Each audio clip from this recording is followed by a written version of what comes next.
This year, Australian farmers have planted a touch under 3.5 million hectares of canola, with the expectation most of it will be harvested and likely exported to Europe, a lucrative market that for more than a decade has bought roughly 3/4 of the national crop. But questions are stirring.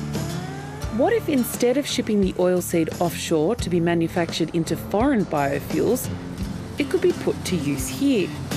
Can Australia manufacture its own low-carbon liquid fuels that could be used as an alternative to fossil fuels? Australian growers that are producing canola now effectively grow that canola and it goes into a truck, onto a train, into a ship, and it goes to the EU to make biodiesel. We have all the elements to be successful here in Australia. We have surplus of canola seed. We have the crush technology. If this industry gets set up in Australia, the product will simply go to an Australian crush plant and then a refinery, and then the end product will be used here in Australia. This is a chance for us to increase our domestic sovereign capabilities in energy supply for critical liquid fuels that really drive the economy.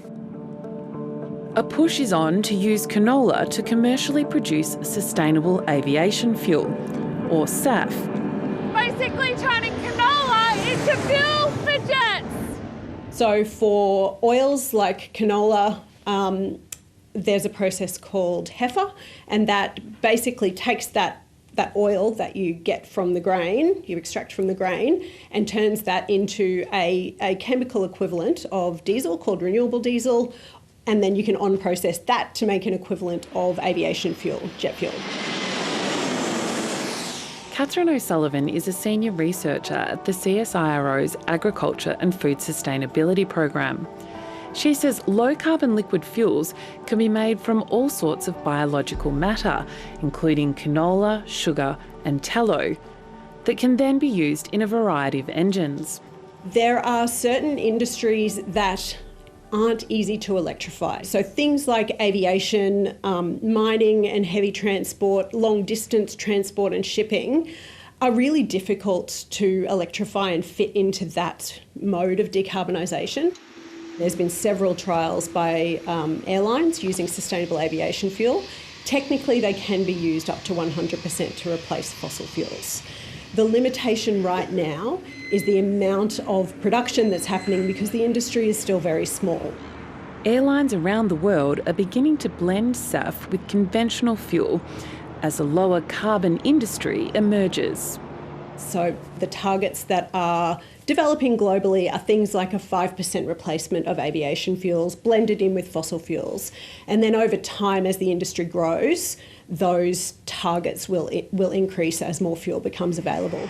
Aviation accounts for about 2.5% of global carbon dioxide emissions, but a transition is underway. For example, Qantas has set a target so that 10% of its fuel comes from SAF by 2030 and 60% by 2050. In May, it imported what's believed to be the largest commercial quantity of SAF into Australia, almost 2 million litres. Enough fuel so that once it's blended, it'll fly the equivalent of 900 flights from Sydney to Auckland. The Australian-owned Ampol imported the fuel from Malaysia and believes it can manufacture commercial quantities of SAF here. It's not something that comes across your desk every day, like the chance to make such a material change in how the energy mix drives the country. It is a big deal. It is exciting. Ampol is working with industry super fund IFM Investors and publicly listed GrainCorp on a plan that would see Ampol's Brisbane refinery use canola to produce renewable diesel and SAF. If the feasibility study stacks up, Ampol's Brent Merrick says it'll be a multi-billion-dollar investment. Our plan is to aim for sort of 2030 time range for production. Engineering's well underway. We've been going for over a year. This is literally build one refinery and grow the grain and get the oil to it. And all the other pipes, tanks, vehicles, like nothing else changes. It's just this middle part of the value chain that is needing to be invested in. Turning the aviation fuel sector on its head could look a little like this. This canola crush at Numurkah in northern Victoria heats the oilseed to extract the oil for use in a range of food manufacturing, from margarine to chips and chocolate. That's a great colour. It also produces canola meal for livestock. We're going to take that technology and that skill and replicate it somewhere else. This site's processing about 500,000 tonnes of canola a year. GrainCorp says if Australia can develop its own manufacturing of sustainable fuels, it would develop another crush just like this one, but with twice the capacity, so that oilseeds could be used to fuel jets and trucks around the globe. It just makes sense. GrainCorp's Don Campbell won't say yet where it would build a new crush. We're looking at the regions where canola is consistently the largest grown. So that is both Western Australia and Eastern Australia. Oil from the new crush would be transported to Ampol's Lytton refinery in Brisbane. But before it gets the green light, the project managers are looking for assistance. The cost of sustainable aviation fuel today is more expensive than jet fuel, so we need some temporary support to stand up this industry and get it going. How much? That's what we're working on.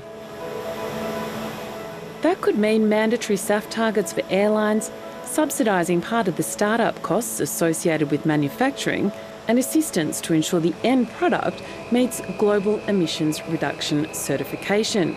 Farmer group Grain Growers is lobbying the federal government to see a canola-fed aviation fuel sector take off. Traditionally, we've seen countries like the United States and the EU have to have government support to underpin the success of these industries.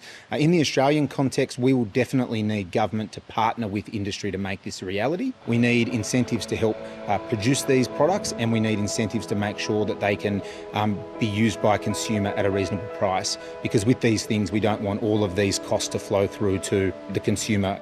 Since 2024, the Australian government's committed more than $30 million to support the development of a SAF industry using renewable feedstocks.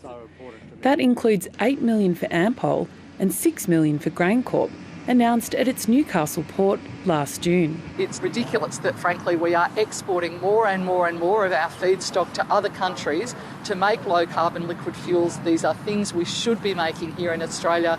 It's good for our farmers, it's good for our manufacturing sector, it's good for sectors like GrainCorp, and it's good certainly for the country to be able to make those here. More recently, the federal government announced $250 million from its Future Made in Australia fund will be provided as grants to accelerate a domestic low-carbon liquid fuels industry. The major roadblocks at the moment are economic. At the moment, those are not cost competitive with the fossil fuels that they're replacing.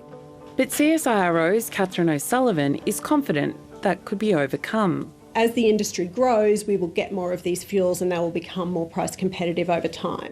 There are estimates an Australian low-carbon liquid fuel industry from a variety of sources would contribute between $6 to $12 billion a year in economic benefits. It could also create more than 7,000 jobs by 2030, most in regional Australia. And at other times when we have really strong domestic demand, similarly that can push prices up. And in a country that imports about 90% of its fuel, Zach Wales says the fuel security benefits of domestic manufacturing shouldn't be underestimated. We cannot be so vulnerable to have all of our critical inputs coming from offshore. In 2025, I don't think that works. I think we need to make sure that we've got some backbone capacity here in Australia, and I'm convinced with Australian ingenuity we can do that successfully. Catherine O'Sullivan says it's important that any emerging fuel is certified so that the proposed carbon abatement stacks up. A factor that needs to be considered in is making sure these things are sustainable and they don't compete with our food system. So we're moving more now towards systems that are producing both food and fuel.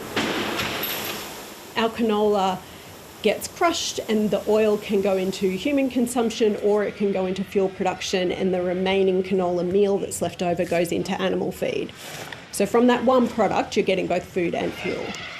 It's definitely not a case of food versus fuel, it's food and fuel. He doesn't believe a canola-fed SAF industry would turn grain-growing regions completely yellow with canola. So with the case of canola, if demand does really spike, we don't anticipate every farmer turning away from wheat and chickpeas and barley. We think canola will just remain a mainstay, but with greater domestic demand and hopefully favourable pricing for our growers. Do you reckon it's going to happen? I believe so, yeah. We have the supply. The farmers grow a great crop here in Australia. We have great supply chains. We just need to come together as an industry, including government, and solve it. A golden crop and a golden opportunity.